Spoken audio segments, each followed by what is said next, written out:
রাষ্ট্রপতির সঙ্গে নির্বাচন কমিশনের সাক্ষাৎ, তফসিল ঘোষণা বৃহস্পতিবার সন্ধ্যায়। নির্বাচনকে ঐতিহাসিক ও স্মরণীয় করে রাখতে চায় সরকার, বললেন প্রধান উপদেষ্টা।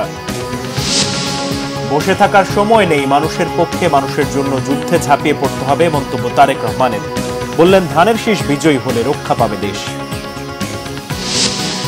ডাক্তারদের সকল চিকিৎসা নিতে পারছেন বেগম খালেদা জিয়া। মেডিকেল বোর্ড সিদ্ধান্ত দিলে যে কোনো সময় নেওয়া হতে পারে লন্ডনে, জানিয়েছেন ডাক্তার জাহিদ হোসেন। উপদেষ্টা মাহফুজ আলম ও আসিফ ভুঁইয়ার পদত্যাগ, নির্বাচন করবেন জানালেন আসিফ। 125 আসনে প্রার্থী ঘোষণা এনসিপি।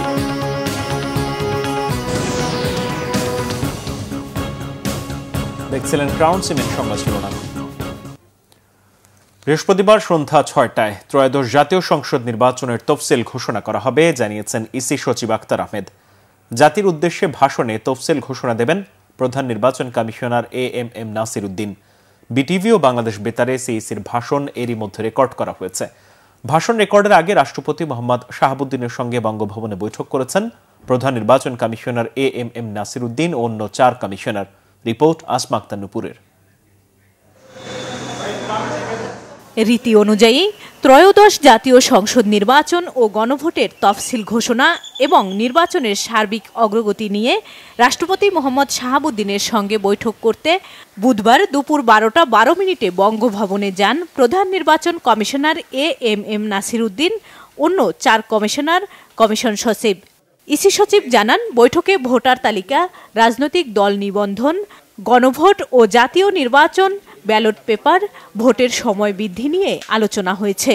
প্রবাসী ভোট ও পোস্টাল ব্যালটের বিষয়ে রাষ্ট্রপতি প্রশংসা করেছেন এবং ভালো নির্বাচন আয়োজনে রাষ্ট্রপতি সর্বোচ্চ সহায়তার আশ্বাস দিয়েছেন।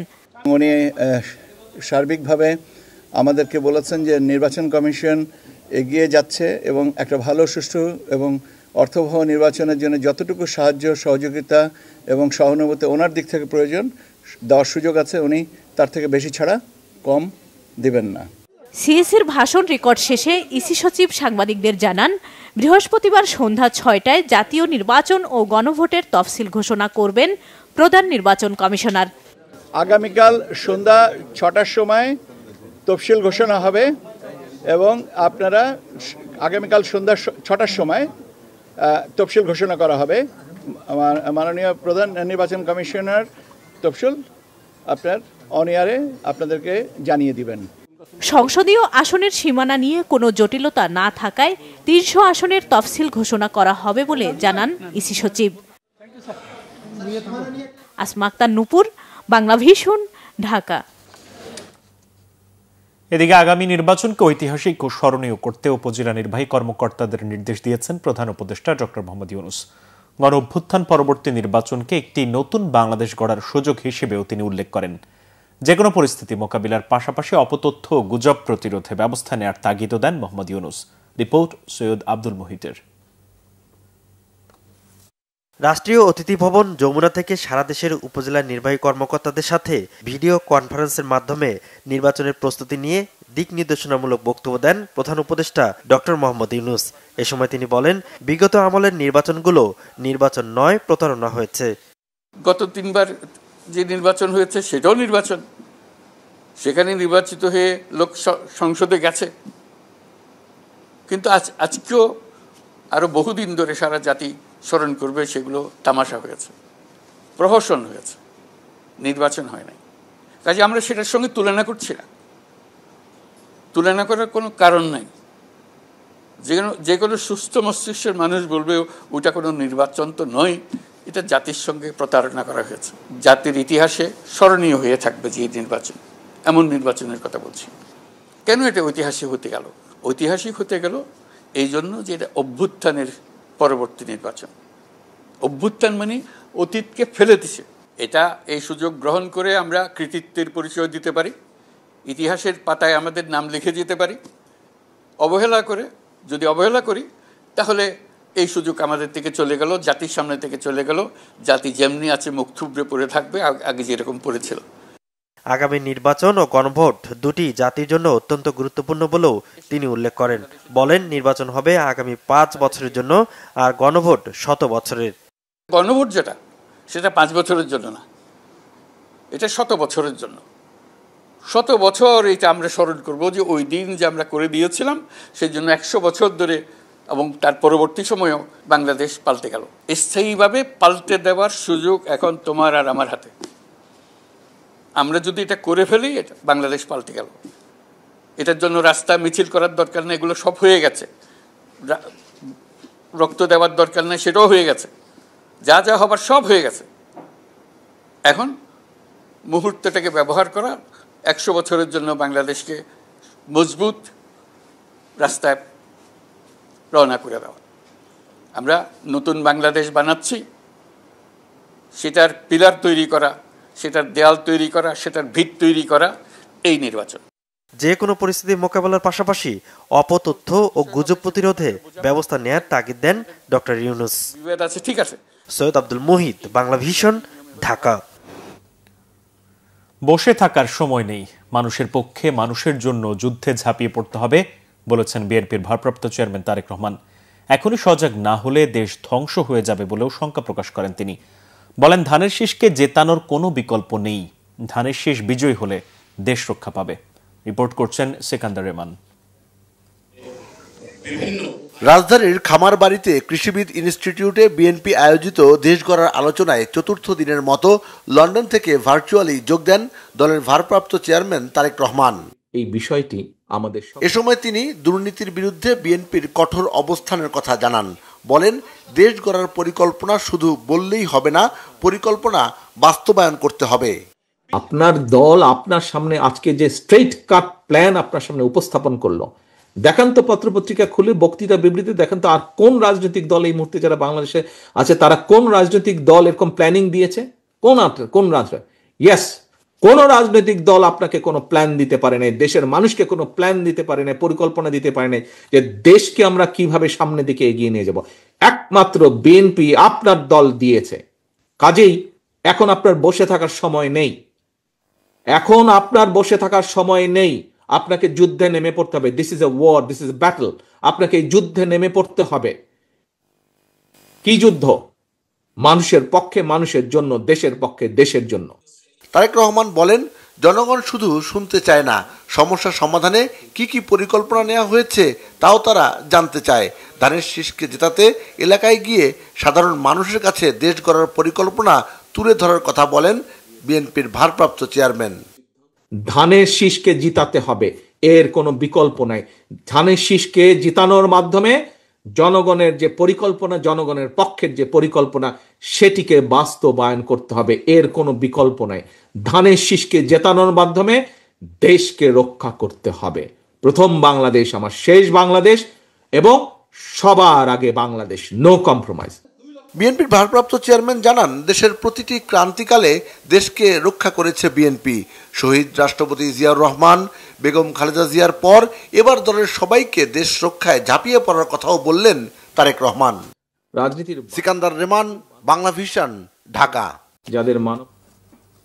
এদিকে বিএনপির স্থায়ী কমিটির সদস্য মির্জা আব্বাস বলেছেন, যারা সংস্কারের কথা বলে তারা জানেন না কি সংস্কার হবে, শুধু জানেন ক্ষমতায় যাবার সংস্কার। রাজধানীর কৃষিবিদ ইনস্টিটিউশনে জাতীয়তাবাদী যুবদল ও কৃষক দলকে নিয়ে বিএনপির দেশ গড়ার পরিকল্পনা শীর্ষক কর্মসূচিতে তিনি কথা বলেন। মির্জা আব্বাস আরও বলেন, সংস্কার বিএনপির সৃষ্টি, কেউ চাইলে এখান থেকে পরিকল্পনা নিতে পারবেন। বেগম খালেদা জিয়া শুধু বিএনপির নেত্রী নন, পরিণত হয়েছেন সব দল মতের অভিভাবকে। তারেক রহমান দেশে এসে দলের হাল ধরবেন বলেও আশা প্রকাশ করেন মির্জা আব্বাস। দল স্বীকার করে, এমনকি আমাদের চরম শত্রু যে দলগুলো আছে আমাদের বিএনপি পছন্দ করে না, তারাও স্বীকার করেছে দেশনেত্রী বেগম খালেদা জিয়া এখন দলমত নির্বিশেষে সকল মানুষের অভিভাবক উনি। আমরা এখন আপনারা দেখেছেন নিশ্চয়ই ইতিমধ্যেই ওনাকে অনেক রকম মর্যাদা দেওয়া হয়েছে সরকারি পর্যায়ে। তো ওগুলো আমি আমার বুঝি না, আমি শুধু বুঝি এটুকুই যে আমার নেত্রী একজন তুলনাহীন একজন নেত্রী হিসেবে নিজেকে প্রমাণ করতে পেরেছেন। সিসিইউতে চিকিৎসাধীন সাবেক প্রধানমন্ত্রী ও বিএনপি চেয়ারপারসন বেগম খালেদা জিয়া ডাক্তারদের সকল চিকিৎসা গ্রহণ করতে পারছেন। শারীরিক অবস্থা পর্যবেক্ষণ করে মেডিকেল বোর্ড আশাবাদী। এ কারণে মেডিকেল বোর্ড সিদ্ধান্ত দিলে যে কোনো সময় উন্নত চিকিৎসার জন্য বেগম জিয়াকে লন্ডনে নেওয়া হতে পারে বলে জানিয়েছেন তার ব্যক্তিগত চিকিৎসক ও বিএনপির স্থায়ী কমিটির সদস্য doctor AZM Zahid Hossain. Mamun Abdullah report. 18 দিন ধরে রাজধানীর এভারকেয়ার হাসপাতালে চিকিৎসাধীন বিএনপি চেয়ারপারসন বেগম খালেদা জিয়া। দেশি বিদেশি চিকিৎসকদের নিবিড় তত্ত্বাবধানে থাকা সাবেক প্রধানমন্ত্রীর মেডিকেল বোর্ডের অন্যতম সদস্য পুত্রবধূ ডাক্তার জুবাইদা রহমান বুধবার বিকেল 5টায় সশরীরে চিকিৎসা কার্যক্রম তদারকিতে আসেন। এদিন বেগম খালেদা জিয়ার খোঁজ খবর নিতে আসেন স্বরাষ্ট্র উপদেষ্টাও। বুধবার রাত 8:30টায় বিএনপি চেয়ারপারসনের চিকিৎসার সবশেষ অবস্থা নিয়ে ব্রিফ করেন মেডিকেল বোর্ডের সদস্য ও বিএনপির স্থায়ী কমিটির সদস্য ডাক্তার AJM জাহিদ হোসেন। ভালো চিকিৎসা যেটি সেটি উনি পেতে পারেন, সেই জন্য এখানে রেখেও সকল পর্যায়ের চিকিৎসকদের দেশে বিদেশের তাদের পরামর্শ পেয়ে ওনার চিকিৎসা অব্যাহত রয়েছে এবং আমরা খুবই আশাবাদী, মেডিকেল বোর্ডের সম্মানিত সকল সদস্যরাও আশাবাদী যে ওনার সুচিকিৎসা নিশ্চিত করা যাবে। দেশবাসীর কাছে আমরা আকুল আহ্বান জানাই, আবেদন জানাই, ওনারা যে দোয়া করছেন, ওনারা ওনার সুস্থতার জন্য সব সময় করে চলেছেন, সেটি যাতে ওনারা অব্যাহত রাখেন এবং আল্লাহর অশেষ মেহেরবানিতে দেশনেত্রী যাতে এবারে ওনার যে শারীরিক সংকটময় অবস্থা উনি অতিক্রম করছেন সেটি যাতে উনি সফলভাবে আল্লাহর রহমতে অতিক্রম করতে পারে, সেই জন্য আমরা সবার কাছে সহযোগিতা চাই। ডাক্তার জাহিদ আরো বলেন, সংকটাপন্ন মানুষের জন্য যে চিকিৎসা প্রয়োজন তার মধ্যেই আছেন বেগম খালেদা জিয়া। বেগম জিয়াকে নিয়ে গুজব না ছড়ানোরও আহ্বান জানান ডাক্তার জাহিদ। উনার মতো এমন একজন নেত্রীর প্রতি মানুষের স্বাস্থ্য ব্যবস্থার স্বাস্থ্য সম্পর্কে জানার আগ্রহ মানুষের থাকাটাই স্বাভাবিক, কিন্তু কোনো অবস্থাতেই আমরা যাতে আমাদের আবেগ বা অনুভূতি প্রকাশ করতে যে অতিরিক্ত প্রকাশ না করে মানুষের মধ্যে বিভ্রান্তি সৃষ্টি না করি, সে লক্ষ্যে আমরা বলতে চাই উনি আইসিইউতে উনি চিকিৎসাধীন আছেন এবং উনি সর্বোচ্চ চিকিৎসা ব্যবস্থার সর্বোচ্চ পর্যায়ে একটি সংকটাপন্ন মানুষের জন্য যেটি প্রয়োজন সেই চিকিৎসার মধ্যেই উনি আছেন এবং উনি চিকিৎসাধীন আছেন। এটি নিয়ে কোনো অবস্থাতেই কোনো গুজবে কান না দেওয়ার জন্য আমি আপনাদের মাধ্যমে সকলের প্রতি বিনীত অনুরোধ জানাচ্ছি। দীর্ঘদিন থেকে আর্থাইটিস, ডায়াবেটিসের পাশাপাশি কিডনি, লিভার, ফুসফুস, হৃদযন্ত্র, চোখের সমস্যা সহ নানা জটিলতায় ভুগছেন বেগম খালেদা জিয়া। গত 23 নভেম্বর এভারকেয়ারে ভর্তি হন তিনি। ফুসফুস ও হৃদযন্ত্রে সংক্রমণ ধরা পড়ার পর সিসিইউতে রেখে চলছে চিকিৎসা। মামুন আব্দুল্লাহ, বাংলা ভিশন, ঢাকা। দর্শক, এই মুহূর্তে এভারকেয়ার হাসপাতালে রয়েছেন বিশেষ প্রতিনিধি রিশান নাসরুল্লাহ, যুক্ত হব তার সাথে। রিশান, বেগম খালেদা জিয়ার শারীরিক অবস্থা ও চিকিৎসার বিষয়ে সবশেষ কি তথ্য আছে আপনার কাছে?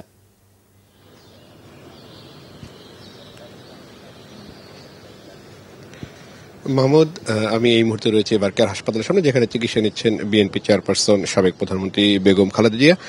আমরা যদি দিনের হিসেব করি, আজকে আসলে তার চিকিৎসার 19তম দিন বলা যেতে পারে, অর্থাৎ তিনি ভর্তি হওয়ার পর থেকে প্রায় 19 দিনের মতো তার চিকিৎসার কার্যক্রম চলছে।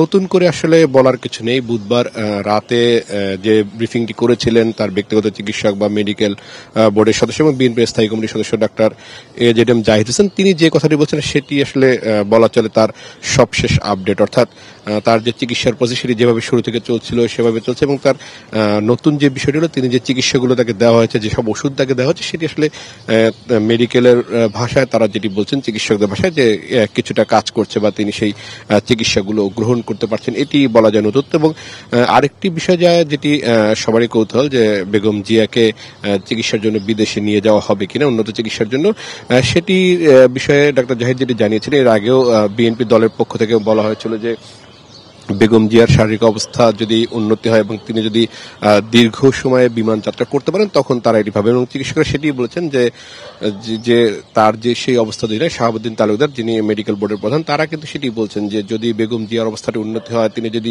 দীর্ঘ বিমান যাত্রা করেন এবং তার শরীরের সমস্ত অঙ্গগুলো যদি সঠিকভাবে কাজ করা শুরু করে, তখনই তারা হয়তো বেগম জিয়াকে বিদেশে পাঠানোর কথা ভাববেন। অ্যাম্বুলেন্স বা অন্য কোনো বিষয় নেই। যখনই মেডিকেল বোর্ড মনে করবে যে বেগম জিয়াকে এই মুহূর্তে বিদেশে পাঠানোর প্রয়োজনীয়তা রয়েছে এবং বিদেশে পাঠানো সম্ভব, তখন তারা সেটি করবে। মাহমুদ, এই ছিল মোটামুটি এখানকার সবশেষ তথ্য। রিশান, আপনাকে ধন্যবাদ। যাচ্ছে অন্যান্য প্রসঙ্গে। অন্তর্বর্তী সরকারের উপদেষ্টার পদ থেকে পদত্যাগ করলেন আসিফ মাহমুদ, সজীব ভুঁইয়া ও মাহফুজ আলম। সংবাদ সম্মেলনে প্রধান উপদেষ্টার প্রেস সেক্রেটারি শফিকুল আলম বলেছেন, ত্রয়োদশ জাতীয় সংসদের তফসিল ঘোষণার সাথে সাথে কার্যকর হবে তাদের পদত্যাগ। নির্বাচন করার উদ্দেশ্যে পদত্যাগ করেছেন জানালেও কোন দল থেকে তারা নির্বাচন করবেন সে বিষয়ে মুখ খোলেননি কেউ। মহিবুল্লাহ মহিবের রিপোর্টে বিস্তারিত। ছাত্র জনতার গণ অভ্যুত্থানে ফ্যাসিস্ট শেখ হাসিনার পলায়নের 3 দিন পর দেশবাসীকে চমকে দিয়ে উপদেষ্টা হিসেবে শপথ গ্রহণ করেন ছাত্র প্রতিনিধি আসিফ মাহমুদ, নাহিদ ইসলাম এবং মাহফুজ আলম। এনসিপির দায়িত্ব নেয়ার আগে উপদেষ্টার পদ থেকে পদত্যাগ করেন নাহিদ ইসলাম। এবার ত্রয়োদশ জাতীয় সংসদ নির্বাচনের তফসিল ঘোষণার একদিন আগে পদত্যাগ করলেন আসিফ মাহমুদ ও মাহফুজ আলম। বিকেল 5টায় রাষ্ট্রীয় অতিথি ভবন যমুনায় যান 2 উপদেষ্টা। পরে প্রধান উপদেষ্টা ডক্টর মোহাম্মদ ইউনূসের কাছে পদত্যাগপত্র জমা দেন তারা। সংবাদ সম্মেলনে 2 উপদেষ্টার পদত্যাগের বিষয়টি জানান প্রেস সেক্রেটারি শফিকুল আলম। তথ্য সম্প্রচার উপদেষ্টা মোহাম্মদ মাহফুজ আলম এবং স্থানীয় সরকার, পল্লী উন্নয়ন, সমবায় মন্ত্রণালয় এবং যুব ক্রীড়া মন্ত্রণালয়ের উপদেষ্টা আসিফ মাহমুদ সজীব ভুইয়া আজ বিকেল 5টা নাগাদ প্রধান উপদেষ্টা প্রফেসর মোহাম্মদ ইউনূসের কাছে তাদের পদত্যাগপত্র জমা দিয়েছেন। উপদেষ্টারা রাষ্ট্রীয় অতিথি ভবন যমুনায় উপস্থিত হয়ে পদত্যাগপত্র জমা দিলে প্রধান উপদেষ্টা তা গ্রহণ করেন। এর আগে বুধবার সচিবালয়ে সাংবাদিকদের নানা প্রশ্নের জবাব দিলেও কিছুতেই নিজ মুখে পদত্যাগ করার কথা জানালেন না আসিফ মাহমুদ। তবে সংবাদ সম্মেলনের শেষে ইঙ্গিত দিলেন এই মন্ত্রণালয়ে দায়িত্ব পালনের তার এটাই শেষ দিন। কূটনৈতিক পাসপোর্ট হস্তান্তরের পাশাপাশি জানালেন আয় ব্যয়ের বিবরণীও জমা দিয়েছেন তিনি।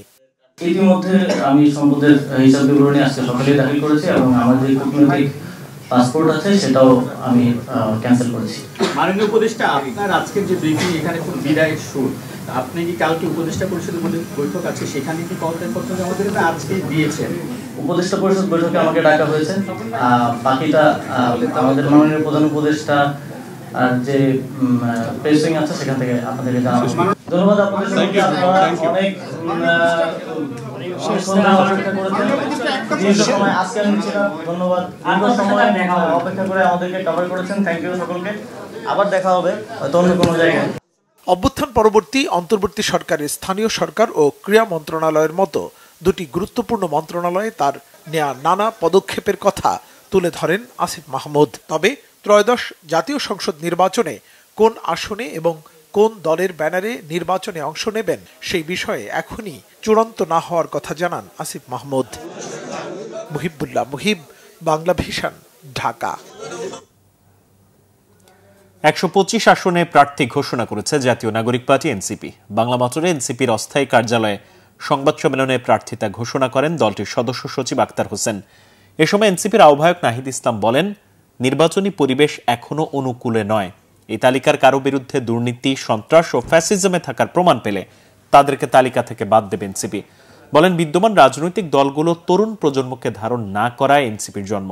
ক্ষমতা কিংবা আসন পেতে নয়, পরিবর্তনের পক্ষে জনমত গড়তেই এনসিপি নির্বাচনে অংশ নিচ্ছে বলেও জানান নাহিদ ইসলাম। ঢাকা 11-তে নাহিদ ইসলাম, রংপুর 4-এ আক্তার হোসেন, পঞ্চগড় 1-এ সার্জিস আলম, কুমিল্লা 4-এ হাসনাত আবদুল্লাহ, ঢাকা 18-তে নাসিরউদ্দিন পাটোয়ারি, ঢাকা 9-এ তাসনিম জারা, নরসিংদী 2-এর এনসিপির প্রার্থী সারওয়ার তুষার। নির্বাচন কমিশন সর্বোপরি এই যে যারা মাফিয়া, বিভিন্ন জায়গায় মাফিয়াদেরকে নমিনেশন দেওয়া হয়েছে, ঋণ খেলাপিকে নমিনেশন দেওয়া হয়েছে, তাদের বিরুদ্ধে ব্যবস্থা নেবে কিনা এর উপর নির্ভর করবে যে নির্বাচন কমিশন কতটা সুষ্ঠু প্রক্রিয়ায় কাজ করতেছে। তবে আমরা নির্বাচন কমিশনের উপরে, অন্তর্বর্তী সরকারের উপর আস্থা রাখতে চাই, কারণ আমরা চাই না যে আমাদের এই নির্বাচনী প্রক্রিয়া, আমাদের এই সংস্কারের অগ্রযাত্রা কোনোভাবে ব্যাহত হোক। আমরা অন্য কোনো দলের সাথে যদি যাই আমরা কম্প্রোমাইজড হিসেবে বিবেচিত হব। আমরা সেই সমঝোতার রাজনীতি করতে চাই না। আমরা চাই যে আমাদের রাজনৈতিক লক্ষ্য আদর্শ নিয়ে আমরা এককভাবে দাঁড়াবো। নির্বাচনে ফলাফল যাই আসুক আমরা জনগণের কাছে পৌঁছাবো। বিএনপি মনোনীত ঢাকা 6 আসনের প্রার্থী ইশরাক হোসেন বলেছেন, এলাকার সন্তান হিসেবে নির্বাচনী এলাকার প্রতিটি সমস্যা সমাধানে কাজ করবেন তিনি। বলেন, গত 17 বছরে জনগণ সুষ্ঠুভাবে ভোট দিতে পারেনি। বুধবার রাজধানীর ওয়ারীর 41 নং ওয়ার্ড বিএনপি আয়োজিত এক উঠান বৈঠকে তিনি এসব কথা বলেন। বিএনপির এই প্রার্থী বলেন, আসন্ন জাতীয় নির্বাচনে কিছু মহল ভোট প্রক্রিয়া ব্যাহত করার ষড়যন্ত্র করতে পারে। বাংলাদেশের রাজনীতিতে বিভাজন ও সহিংসতার সংস্কৃতি বন্ধ করতে হবে, একই সাথে নিশ্চিত করতে হবে জনগণের ভোটাধিকার। বিএনপির ৩১ দফা রূপরেখা বাস্তবায়নের মাধ্যমে একটি আধুনিক ও গণতান্ত্রিক রাষ্ট্র গঠন করা সম্ভব বলে মত দেন তিনি। শিক্ষা, স্বাস্থ্য, নিরাপত্তা, মৌলিক অধিকার ও সবার সমান নাগরিক অধিকার নিশ্চিত করাই বিএনপির লক্ষ্য বলে উল্লেখ করেন। জানান এ মাসেই দেশে ফিরবেন তারেক রহমান এবং বাংলাদেশকে একটি গণতান্ত্রিক রাষ্ট্র হিসেবে গড়ে তুলবেন। মহান স্বাধীনতা যুদ্ধে আত্মোৎসর্গকারী সকল বীর মুক্তিযোদ্ধাকে স্মরণ করে RV&F কোরের সকল সদস্যকে একবিংশ শতাব্দীর চ্যালেঞ্জ মোকাবিলায় সবসময় প্রস্তুত থাকার আহ্বান জানিয়েছেন সেনাবাহিনী প্রধান জেনারেল ওয়াকারুজ্জামান। বুধবার সাভারে সেনাবাহিনীর RV&F কোরের বাৎসরিক অধিনায়ক সম্মেলনে প্রধান অতিথির বক্তব্যে সেনাবাহিনী প্রধান এই আহ্বান জানান। এর আগে তিনি RV&F ডিপোতে পৌঁছালে তাকে অভ্যর্থনা জানান ওই কোরের নবনিযুক্ত colonel commandant, general officer, commanding GOC, ৯ পদাতিক ডিভিশন ও এরিয়া কমান্ডার, সাভার এরিয়া এবং ঊর্ধ্বতন সামরিক কর্মকর্তারা।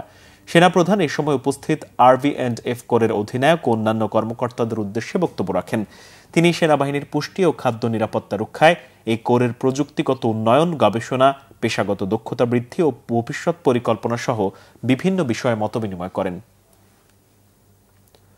মোহাম্মদপুরে মা ও মেয়ে হত্যার ঘটনায় মূল আসামি গৃহকর্মী আয়েশাকে ঝালকাঠির নলছিটি থেকে গ্রেপ্তার করেছে পুলিশ। বুধবার দুপুরে ঝালকাঠির নলছিটি থেকে তেজগাঁও বিভাগের মোহাম্মদপুর জোনের পুলিশের একটি দল গৃহকর্মী আয়েশাকে গ্রেপ্তার করে। গ্রেপ্তারের সময় গৃহকর্মী আয়েশা নলছিটিতে তার দাদা শ্বশুর বাড়িতে আত্মগোপনে ছিল। তেজগাঁও বিভাগের উপপুলিশ কমিশনার সহ পুলিশের একাধিক কর্মকর্তার একটি টিম আধুনিক প্রযুক্তি ব্যবহার করে দুপুরে তাকে গ্রেপ্তার করে ঢাকায় নিয়ে আসে। মা লায়লা ফিরোজ ও মেয়ে নাফিসাকে গত সোমবার গৃহকর্মী আয়েশা হত্যা করে মুখে মাস্ক লাগিয়ে কাঁধে একটি ব্যাগ ও স্কুল ড্রেস পরে পালিয়ে যায়। নিহত নাফিসা মোহাম্মদপুর প্রিপারেটরি স্কুলের ৯ম শ্রেণীর শিক্ষার্থী ছিল। পুলিশ সূত্রে জানা যায় নিহত লায়লা আফরোজ ও তার মেয়ে নাফিজা লওয়ালকে শ্বাসরোধ ও ছুরিকাঘাতের মাধ্যমে খুন করা হয়।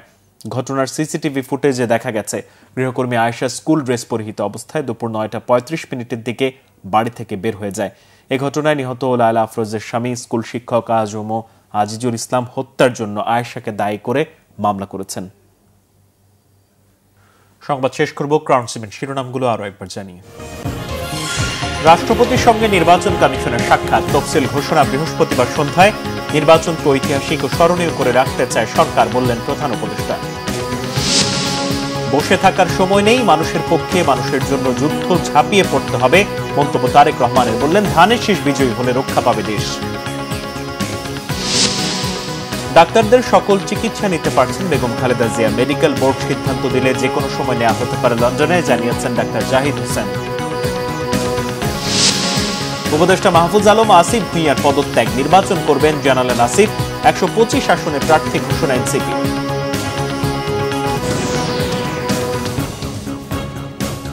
এই ছিল এখনকার মতো, পরের সংবাদ দেখার আমন্ত্রণ রইল। এছাড়া বাংলাদেশের সংবাদ ও সংবাদ সংশ্লিষ্ট অনুষ্ঠান দেখে ভিজিট করুন www.bbnews24.com ও facebook.com/bangladeshi news এবং সাবস্ক্রাইব করুন youtube.com/bangladeshi news। ধন্যবাদ।